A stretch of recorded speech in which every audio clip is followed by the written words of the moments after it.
Hello friends, இது first standard Tamil activity. இது வந்து ஒரு ஃப்ரெண்டு பண்ணது. ஃபஸ்ட்டு வந்து நீங்கள் ஒரு சார்ட்டில் இந்த மாதிரி ஐஸ்கிரீம் மாதிரி பண்ணிக்கணும். உள்ளே ஒரு பேப்பர் அட்டாச் பண்ணிக்கணும். அதாவது வெளியே ஃபுல்லாக கொஸ்டின்ஸ். இது வந்து மெய்யெழுத்துக்களுக்காக பண்ணியிருக்காங்க. ஸோ கொஸ்டின்ஸ் வந்து வெளியே எழுதியிருக்காங்க. இக்கு கூட்டல் ஐ, இல்லை இச்சு கூட்டல் ஐ. இப்போ அந்த ஐஸ்கிரீம் ஓப்பன் பண்ணால் உள்ளே அந்த ஆன்சர் இருக்கும். ஸோ இது ஐஸ்கிரீம் மாதிரி இருக்கனால பசங்களுக்கு வந்து இது ரொம்ப பிடிக்கும். இது வந்து லெட்டர்ஸ்க்கு மட்டும் இல்லாமல் பொருள், எதிர்ச்சொல், இந்த மாதிரி எதுக்கு வேணால் இதை யூஸ் பண்ணலாம். இது வந்து ஒரு 30 கார்ட்ஸ் அந்த மாதிரி பண்ணி வச்சுக்கலாம். கிளாஸ் முடித்தோடனேயும் இதை ரீகாலுக்கு கொடுக்கலாம், இல்லை டெஸ்டிங்கும் பண்ணலாம்.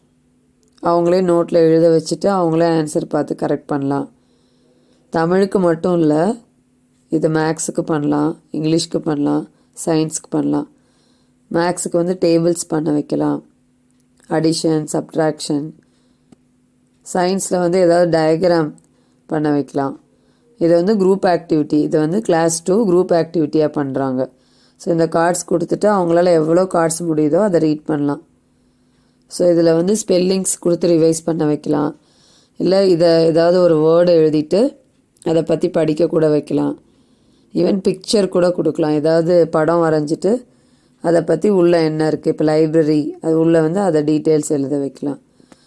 ஸோ இந்த மாதிரி ஆக்டிவிட்டி பேஸ்டாக நம்ம கொடுக்கும்போது அவங்களுக்கு ரொம்ப கிளாஸ் வந்து இன்ட்ரெஸ்டிங்காக இருக்கும்.